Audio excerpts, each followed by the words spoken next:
recorded drop, you can't ignore it. I'm transforming now these cars and planes, I'm always boarding. Just out You're touring listening down to in Life at Charlotte the like I play Apex for Hornets. podcast. Today we've got a very special guest. A lot of you may know Mr. Thomas, Mr. Dean Thomas, a veteran in UFC who has had an illustrious career, and he's doing a lot more recently in various podcasts. You've seen him looking for a contender with Dana White, looking for a fight, if I've got it right. And analyst, ESPN, everything, man. And it's just amazing to see that from your early career in MMA, you're still involved in some capacity. So over to you, man. Thank you for coming on.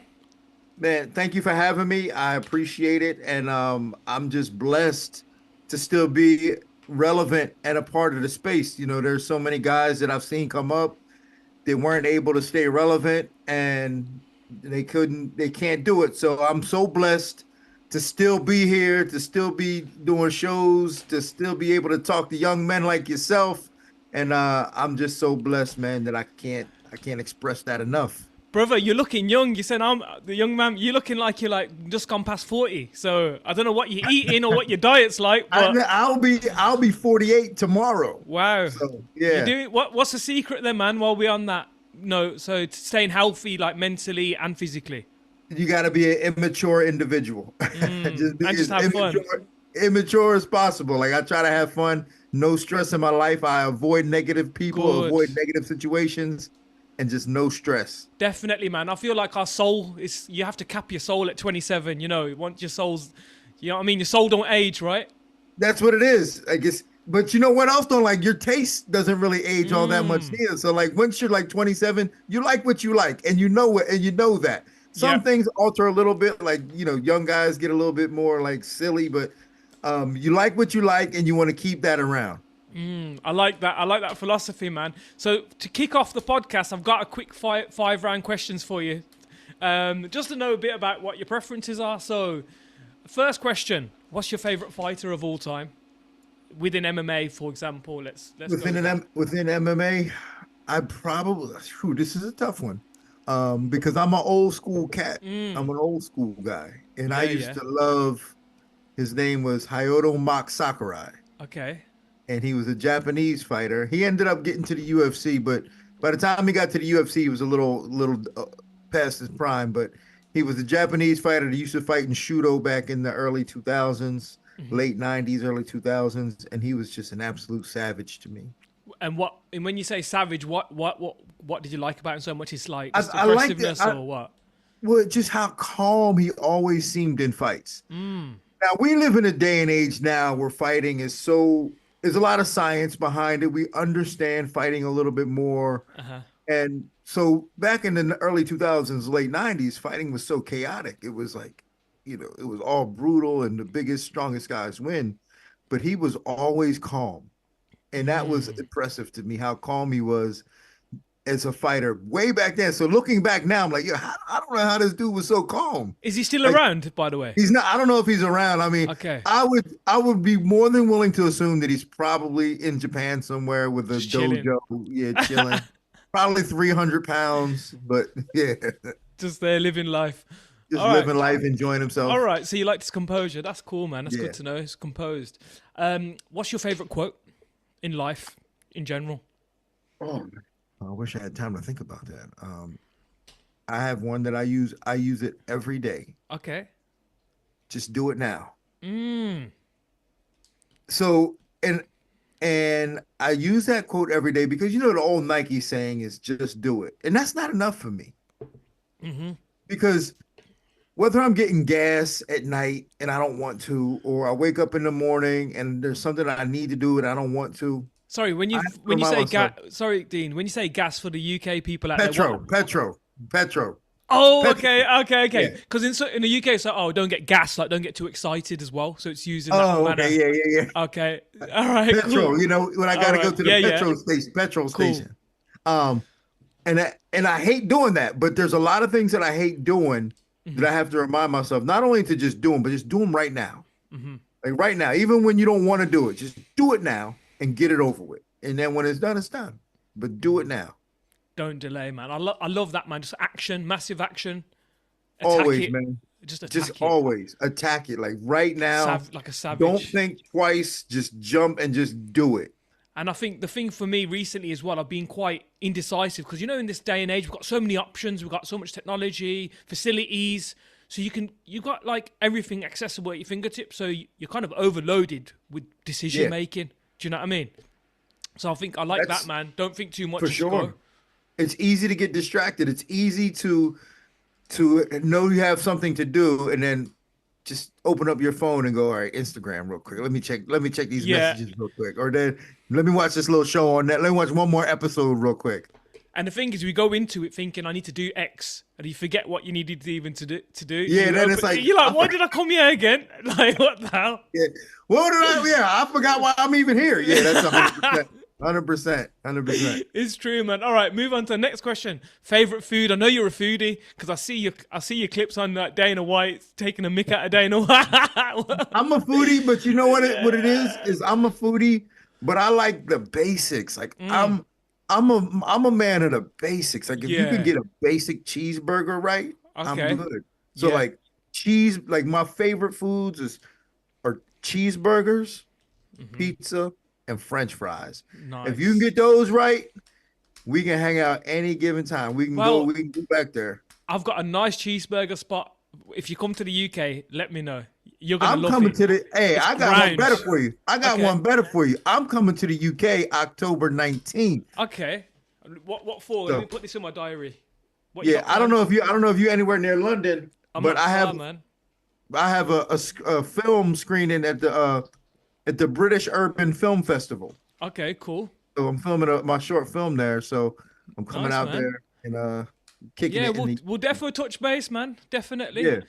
But on the food thing, so this where did this Dana White thing taking a mick out of Dana White on this food Friday thing or whatever, F it Oh, Fridays or whatever. Where did that come from? And what's Dana's thoughts on you taking a mick out of that? Because that's interesting. oh, he loves Does he it. care? He Or is loves it cool? yeah. Well, I think I'm in a unique position because everybody kisses up to Dana so much. Yeah. And it's in my way. I mean, we all kind of have Yeah, to yeah. because like Dana's the boss. But I think that I have a unique position that I'm one of the only people that can publicly target him and roast him publicly. Yeah. Like And not a he's like, lot of people. whatever. Yeah, and he's just like he'll chuckle about it. His friends will have a good laugh about it, and he won't really acknowledge it too much, but he sees it. I saw him the other day at the Sphere, and I was like, I had to get you on this last.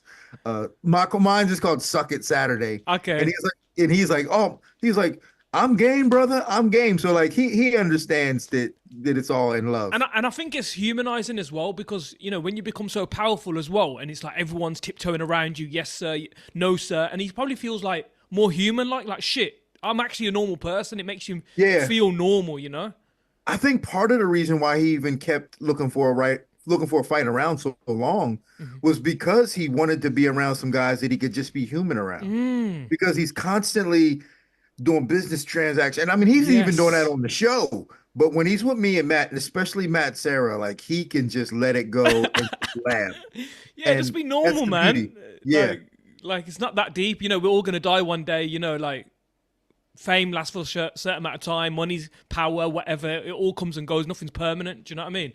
Yeah. And he's a powerful man. Wherever he goes, everybody's looking at him and talking about him. But I think he does like to just be one of the boys sometimes. And when we pick on him, me and Matt pick on him, I think he can He must love appreciate it. I think he loves it Yeah. secretly. Yeah, Probably wants he to. does. He I does. think he loves it. Yeah. All right. Cool. Next question then. Your most proud moment. I think having a son, like every day I see my son, that moment is extended. Like from the moment he was born and watching him grow up and the decisions that he's able to make on his own, to me is very prideful. How It old makes is he me, now? he's 19 now. Wow, so he's a big He's lad now. 19. Yeah, he's 19. But I mean, I've been very active in his life. Like I never had, because of my job, I've always had the flexibility to have him around. Yeah. So, and I don't necessarily think that I was even a great parent. I just had him around all the time. You're That he present, just, innit? yeah, just present. And and he just turned into a really good human being, and that makes me really proud. It's amazing. Like, what's he up to that makes you proud? Is he like what's he accomplished that makes you a proud father? Just Just generally, like just character wise, generally, or just like it's generally, not like yeah. he's done like he did his sports. He played football, Hmm. footy, as you guys would Okay, call it. He played soccer or football, whatever like you yeah, guys we call call it, it yeah, soccer. yeah, But he yeah. played that his entire life, and then he actually made the decision to stop playing so he could pursue his education so that he could start working and make money and have a Hmm. life. Because I guess he realized that playing football wasn't going to be in his cards as a profession. Yeah. So he was able to step away from that and make that decision on his own. And then he's got a girlfriend that he just adores, and I love their relationship because it's so sweet and Yeah, like man. just all the little things about him. Just I'm just like it's nice, yeah, just a nice human being. stable, and just like steady Yeah, and he's intelligent. He makes good decisions. He knows who to avoid and like negative energy and energy, doesn't hang man. out with bad people. Yeah, doesn't hang out Yeah, with bad people. So because you can I'm just sense really it. happy for that. Yeah, Yeah, cool, man. No, that's amazing, man. I mean, I'm not a father yet, man, but I can only imagine what it feels like to see your seed grow, and yeah. doing well Well, must be an amazing well, feeling. because it could go completely the other way. Mm. And when you realize that, or when you see other kids, or when you have friends that have kids that it just went the other way, you're just like, how did I get so lucky? I'm so happy that I got this lucky with my Hmm. own son because it could have been completely different. I could have been trying to get him, I could have been getting him out of jail all the time and just It could be different. It negative could be stuff. So messy. yeah. It could be Yeah. messy. Yeah. Whew. Now, thank Yeah. God, man, in every situation. Last question, then. Interesting All right. question. So, what's the one thing you're most scared of or fearful from?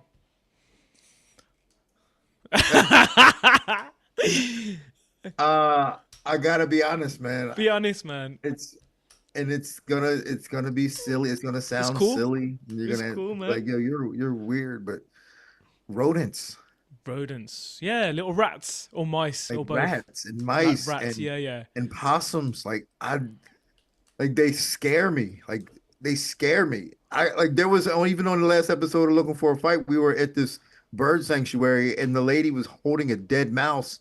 And Oh, shit. I was like, get it away from me. Just like I don't want it to be around. Like, get this thing away from it was dead and it was like a little mouse, like a chicken nugget, and it just scares me. Like it really like little rodents and like it Did they feel like like those just little things. little uncontrollable? You don't know which direction they're going. Yeah. Yeah, I'm just like, Left. like I just have this fear that it's gonna crawl up me and start nibbling on my chest hair, and like it's just disgusting. Ah, yeah, Yeah, and yeah, that's nasty though. Rodents are nasty creatures, man. All right, yeah. that's So cool that's then. my thing, man. No, that's very understandable. Yeah. Very Okay, I'm understandable glad. I'm fear. glad. I'm glad you can understand that because most people are like, "You mean to tell me you got in a cage for a living, but you're scared of a little mouse?" Yeah, No, I yeah, can relate, man. Little yeah, mouse, man. Like, get away from me, man. Where you yeah, going? yeah, Moving yeah, too yeah. Get fast, and away, that. get away. Yeah, yeah, yeah. I'm out of here, man. I see a mouse. I'm out. 100%.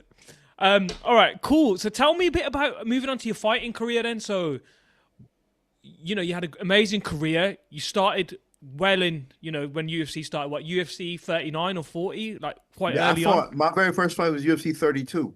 Wow. I fought UFC So 32, 30, but 30 events in, basically, from yeah, yeah, UFC. 30 events in. It was it Yeah. was it was the very second UFC event that Zuffa threw. Prior Okay. to that, it was owned by SEG. Dana and them bought it that year, Hmm. and the very second event that they threw was I fought in.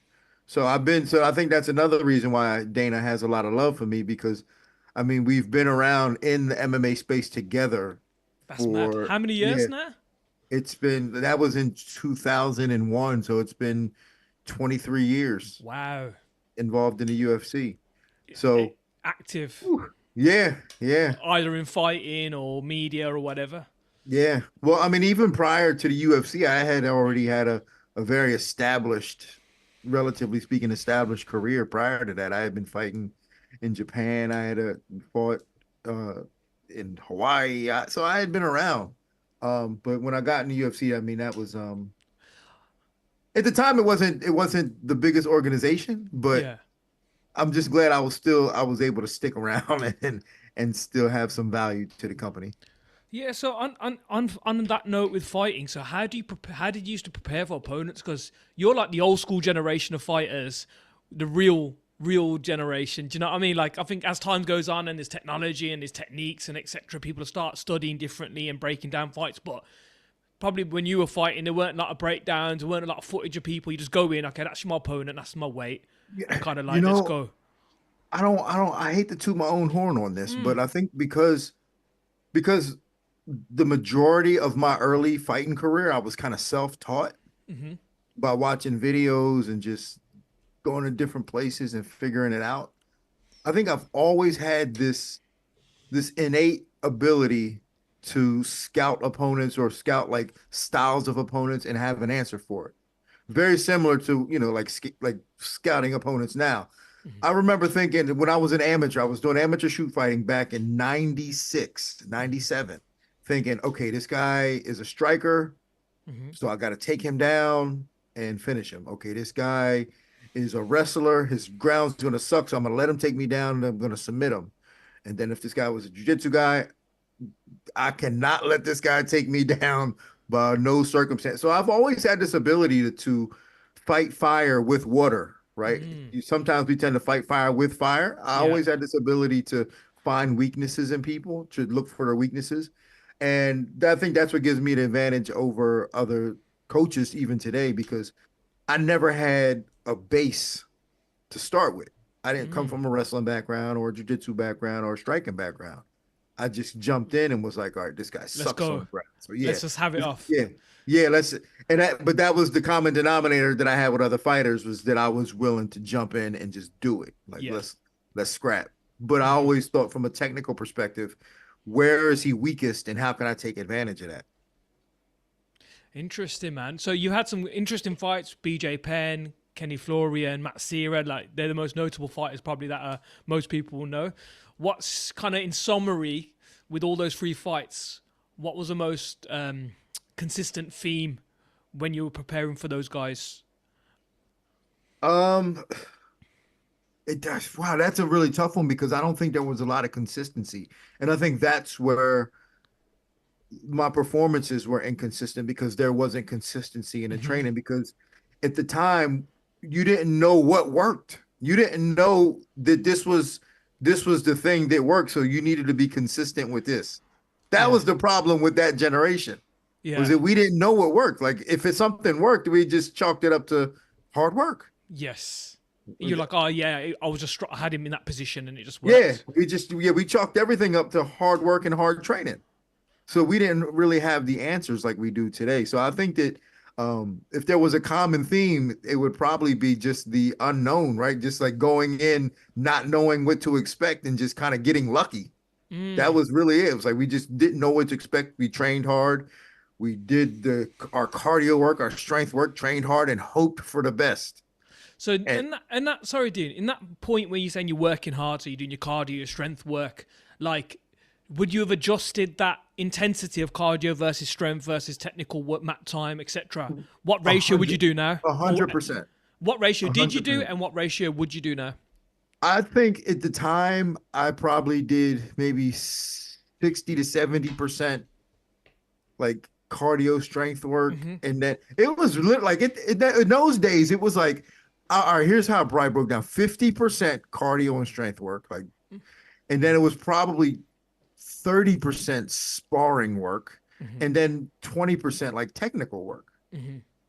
And if you were to ask me how I would do it today, I Yeah. would say 50% technical work, 30% sparring and testing, and then probably 20% strength and cardio.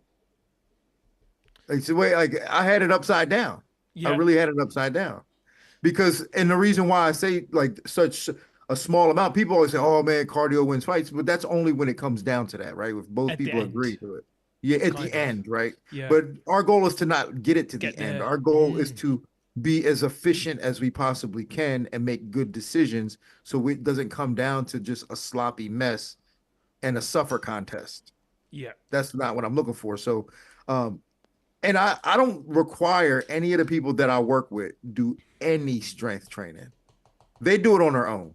Okay. I don't deter them to do it, but it's not a requirement for me. It's not like, all right, now go run and do your or go do your push-ups. I don't require any of that. If you can't do the moves and you're too weak, if you're too weak to do the moves, you probably shouldn't be fighting anyway. That's so But funny. You need a baseline of manliness, isn't yeah, you need a it? there's a baseline that you have to have. Like if you It's, don't have that baseline, then you don't can't do do it. this anyway. Yeah, you can't do Like they this say, you anyway. can't teach heart or you can't teach certain physical abilities. Yeah, Like, just don't try it, mate. Just change yeah, the it's sport, not mate. for you. Like it's not for you. But if you have that, then it's going to come down to what you know in the moment. It always comes down to what you know in the moment. That's crazy, man. So, like, are you coaching at the moment then? Some fighters. Yeah, I got a couple people like I've committed to two fighters right now Okay. to see their careers out. Okay. And that is Jillian Robertson Mhm. and Sean Brady. Okay. I've committed to them to see their careers out to like give my 100% to see if I can't get another title Yeah. from one of those two. And you were Um, coaching Woodley before as well. yeah, I Yeah. coached Woodley, Amanda Nunes, a gang of I had a piece of a lot of people's camps, but I Mhm. still consult with fighters now. Like I Yeah. consult with Aljamain Sterling and a gang of other fighters that hit me up and let me have me watch their sparring and Did you watch the boxing, by the way, the other day? Anthony Joshua and Du I Bois. did. I What do you did. think of that? What do you think of that fight in terms of the errors that occurred? In summary, so with AJ, obviously he lost. So He just man, he's just so hit or miss when he fights. It's like when somebody attacks him, he just doesn't know how to fight. I was like, okay, did he forget how to fight just because he was getting attacked? Like he was great when Francis Ngannou stood in front of him, just but down the when pipe. yeah, he was great when a guy just stood in front of him. But when Dubois was like, nah, dog, Flicking that I'm jab. attacking. It was like he forgot how to fight. It was It's I was crazy, surprised man. by that. I was surprised. What do you think of the corner advice? Because when I heard the corner advice about the slip, he goes, no, what did he say? He goes, throw the uppercut to AJ. His corners. That's the punch that got him knocked out. That's the thing. That's what I'm saying. Yeah. But like, isn't it shocking advice? Because the way I saw the fight is what I'm not no expert or no athlete or fighter myself, but like from a layman's perspective, AJ is long and Dubai was throwing that overhand right all the way through. Yeah. And you caught him with a straight right. Why don't you just continue with that straight right and jab, basics, fundamentals, and maintain that composure? I don't know why you backed him up and then threw the uppercut. You'd keep it long, wouldn't you? I mean, what do you think? Yeah. I mean, I don't like he threw that uppercut from way too far. Yeah. And that's the problem sometimes with that level of technical advice. Because if you tell him, hey man, throw the uppercut, that's not enough unless he really know. Like that's just not because he threw the uppercut. Yeah, he Yeah. followed the advice, but he threw it at the wrong time.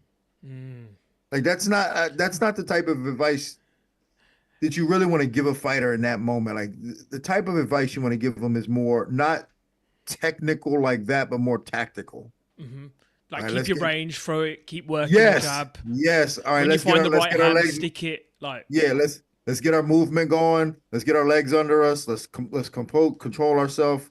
Let's not let them do. Yeah, but to be like uppercut, like that's a terrible. that's mad. I can't believe that, man. I spoke to my mate about it. It's like, why would you throw an uppercut? Like, I know you're probably disorientated and you're excited, but the corner should be not giving that advice to the fighter at that moment. Do you know what I mean? Just play it safe, man. Play it safe. And just Yeah, throw the right yeah. hand. You're already hurt from the first round. You got knocked down. Just work with the jab. You're having success with the jab and the right hand down the pipe. So why How change many it? times did my man get knocked down in that fight? You 'Cause know he what? seemed I like was he scared knocked for that around, for him. yeah. I'm not gonna lie. I thought, that's some CTE stuff happening, man. Like, that's dangerous, man.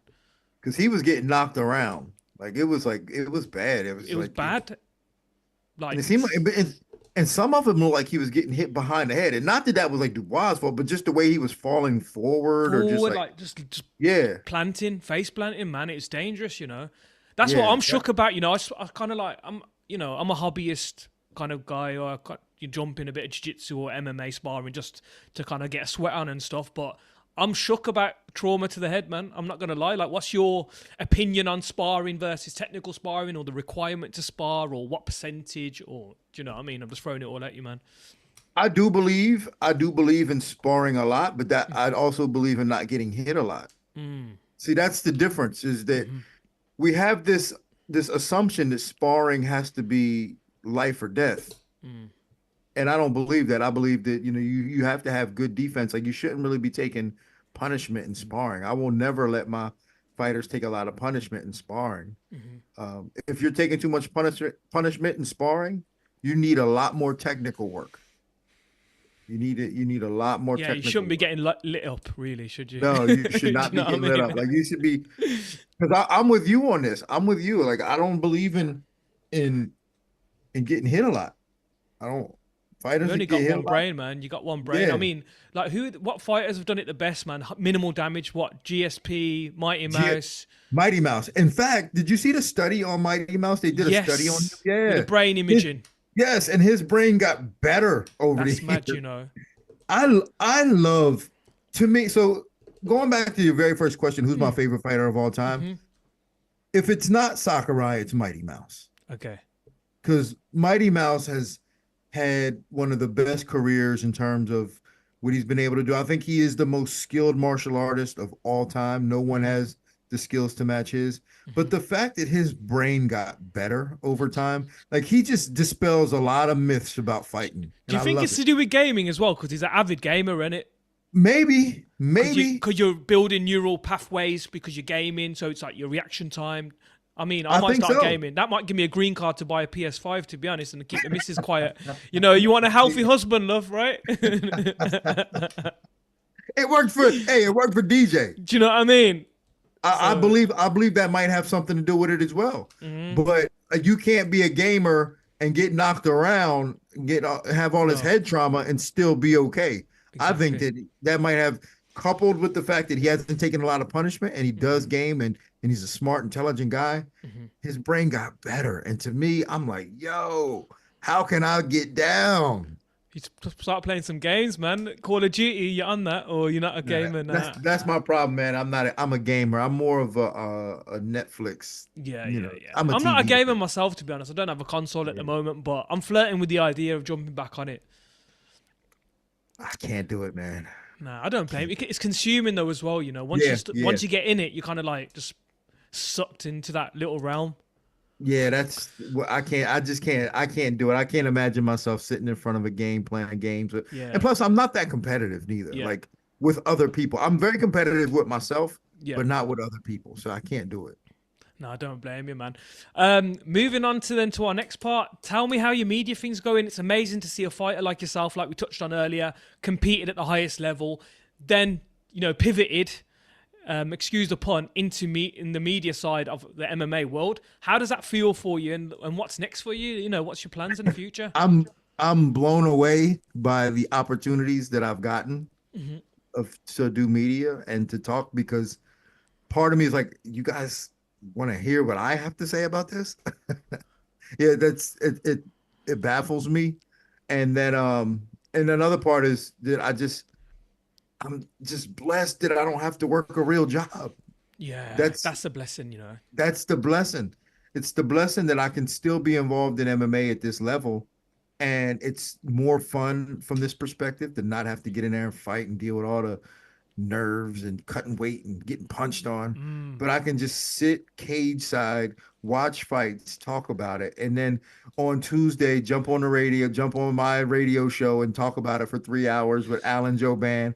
On Wednesday, talk about it for 3 hours with Anthony Smith, and then have gentlemen like you say, "Hey, Dean Thomas, let's talk about some fights." I mean, that life doesn't get much better than that for a fighter. It doesn't, you know. I think that's living the dream. That is literally living the dream.